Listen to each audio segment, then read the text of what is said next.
Salut, j'espère que vous allez bien. Ici, je vous parle de la procédure Campus France. Donc, si jamais vous êtes intéressé par ce contenu, voilà, n'hésitez pas à vous abonner, à liker, commenter et puis partager la vidéo.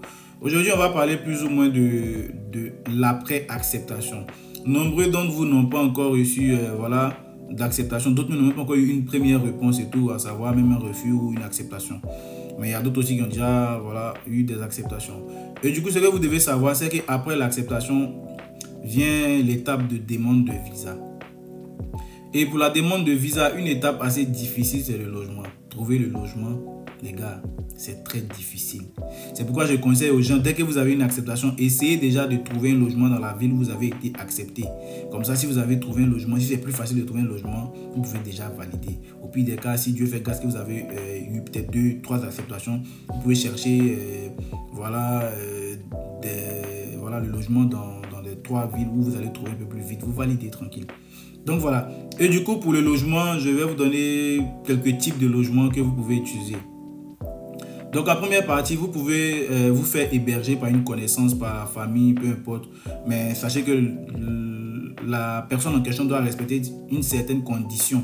C'est-à-dire la maison doit avoir une certaine dimension et tout. Voilà.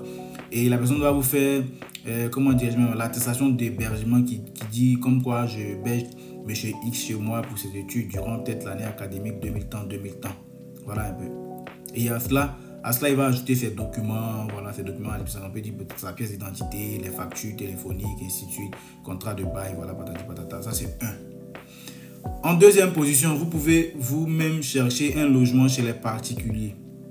Et du coup, vous allez trouver le logement chez les particuliers. Si vous entendez tout, les gars, faites attention parce que sur les sites internet, souvent, il y a des arnaqueurs. Mais quand vous allez trouver tout, vous allez faire ce qu'il y a à faire. Vous allez suivre les démarches qu'il y a à suivre et tout. Et puis, vous allez signer votre contrat de bail. Donc, du coup, votre contrat de bail va vous servir de justificatif de logement.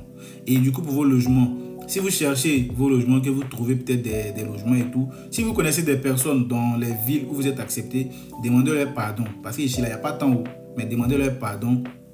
Ils vont plus ou moins aller visiter pour vous, pour être sûr que c'est pas du fake. Voilà. Et donc ça fait 2. C'est-à-dire vous trouvez chez les particuliers. 3, vous pouvez aussi trouver dans les résidences privées. Voilà. Les résidences privées, c'est beaucoup plus cher, mais là-bas aussi, c'est un peu plus facile aussi de trouver. Voilà, parce que ici, là, c'est ça en fait, tu vois. C'est un peu plus facile de trouver dans les résidences privées. Souvent un peu plus facile, souvent un peu plus difficile, parce que là-bas, c'est sur étude de dossier. Voilà, donc il y a les résidences privées, vous pouvez trouver aussi, voilà. Et en 4e position, il y a aussi, comment on appelle ça, les foyers étudiants. Donc les foyers étudiants, c'est beaucoup plus souvent, genre des foyers religieux, genre peut-être des foyers catholiques par exemple, où ils ont peut-être une maison où il y a beaucoup de chambres dedans et du coup, ils mettent en location pour les étudiants qui viennent étudier, tu vois, et voilà. Et le loyer là-bas, ça coûte aussi beaucoup plus moins cher et tout, voilà un peu.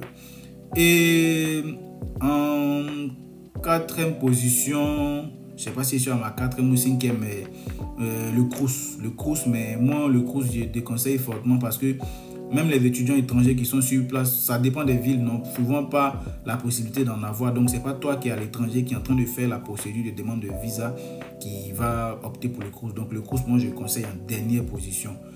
Voilà, mais hormis ça, il y a quand même d'autres alternatives qu'on peut utiliser, mais pour le moment c'est ça. Basez-vous sur ça. Maintenant, au fur et à mesure, si on voit que certains d'entre vous n'arrivent pas à trouver de logement et que le délai est en train de passer, là vous pouvez maintenant plus ou moins passer par d'autres méthodes. Voilà un peu. Maintenant, en plus du logement, vous devez prouver au consulat que vous avez les moyens de vous prendre en charge durant votre première année d'études. Parce que plus ou moins, et même ils savent que quand on vient, voilà, après on va travailler. Donc ils se disent, pour la première année d'études, si c'est bon, si tu as les moyens, on te dit, la 2e année, tu peux déjà trouver un boulot et tout. Donc vous devez prouver pour la première année d'études. Et pour ce faire, ça peut se prouver par le compte bloqué.